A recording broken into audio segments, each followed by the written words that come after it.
کہتے ہیں کہ انسان کے پاس الفاظ کا ایک ایسا ذخیرہ ہے جو زخم بھرنے کی طاقت رکھتا ہے، لیکن اس انسان کے پاس کچھ ایسے رویے بھی ہیں جو روح میں ایسے گھاؤ ڈال دیتے ہیں جن کا کوئی مداوا نہیں۔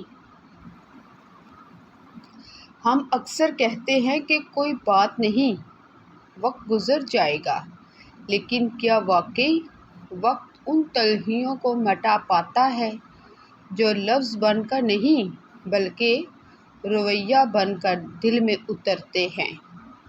لفظ تو بول کر بھلا دیے جاتے ہیں، کبھی معذرت کر لی جاتی ہے تو کبھی وضاحت دے دی جاتی ہے، لیکن رویوں کی تلخی وہ زہر ہے جو خاموشی سے رگوں میں اترتا ہے۔ جب آپ کا کوئی پیارا، آپ کا اپنا، آپ کے ساتھ ایسا سرد رویہ اختیار کرتا ہے نا، جس کی آپ نے اس سے توقع نہیں کی ہوتی، تو وہ لمحہ دل میں ایک گرہ لگا دیتا ہے۔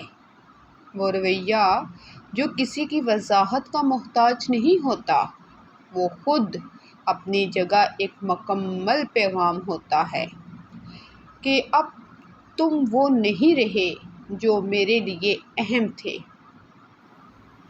رویوں کی یہ تلخیاں جب دل کی گہرائیوں میں اتر جائیں نا، تو پھر لفظوں کا وہ جادو ہمیشہ کے لیے ختم ہو جاتا ہے۔ آپ 1000 بار سوری کہہ لیں، لاکھ بار وضاحتیں دے دیں، لیکن وہ جو ایک بار اعتماد کی دیوار میں دراڑ آ گئی، اس سے لفظوں کے سیمٹ سے نہیں بھرا جا سکتا۔ دل ایک آئینے کی طرح ہے، ٹوٹ جائے تو جوڑا تو جا سکتا ہے، مگر اس پر پڑنے والی خراشیں ہمیشہ کے لیے اس کا حصہ بن جاتی ہیں۔ ایسے میں انسان خاموش ہو جاتا ہے، وہ لڑتا نہیں اور نہ ہی وہ بحث کرتا ہے، وہ ہمیشہ کے لیے پیچھے ہٹ جاتا ہے، کیونکہ اس کو سمجھ آ جاتی ہے کہ جہاں رویے بدل جائیں وہاں لفظوں کی کوئی قیمت نہیں۔ جب رویوں کی تلخی لہجے سے ہوتی ہوئی آنکھوں میں پہنچ جائے تو سمجھ لیں کہ اب واپسی کا راستہ بہت گھٹن ہے۔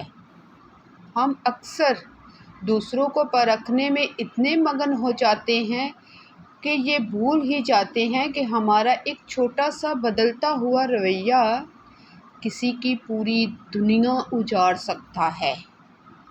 اسلام میں بھی کسی کا دل دکھانا کعبہ گرانے سے بھی بڑا گناہ قرار دیا گیا ہے۔ دین اسلام صرف نماز روزے کا نام نہیں، بلکہ یہ حسن معاشرت اور دوسروں کے جذبات کے احترام کا نام ہے۔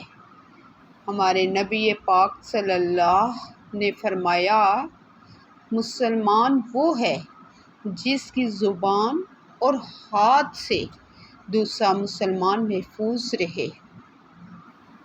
جب ہم کسی کے ساتھ تلخ رویہ اختیار کرتے ہیں نا، تو ہم صرف ایک انسان کو نہیں بلکہ اللہ کی ایک خوبصورت تخلیق کو دکھ پہنچاتے ہیں۔ میں یہاں آپ کو ایک پیغام دینا چاہتی ہوں۔ اگر آج آپ کا دل کسی کے رویے سے بوجھل ہے تو اسے سجدے میں اللہ کے سامنے رکھ دیں۔ اللہ ٹوٹے ہوئے دلوں کے بہت قریب ہوتا ہے۔ کوشش کریں کہ آپ کی ذات سے کسی کو وہ دکھ نہ ملے جو آپ نے خود محسوس کیا ہو۔ اللہ ہمیں نرم دل اور میٹھی زبان عطا فرمائے، آمین۔ اگر آپ نے کسی کے رویے کی تلخی کو دل سے محسوس کیا ہے تو کمنٹ میں ہمیں بھی ضرور بتائیں۔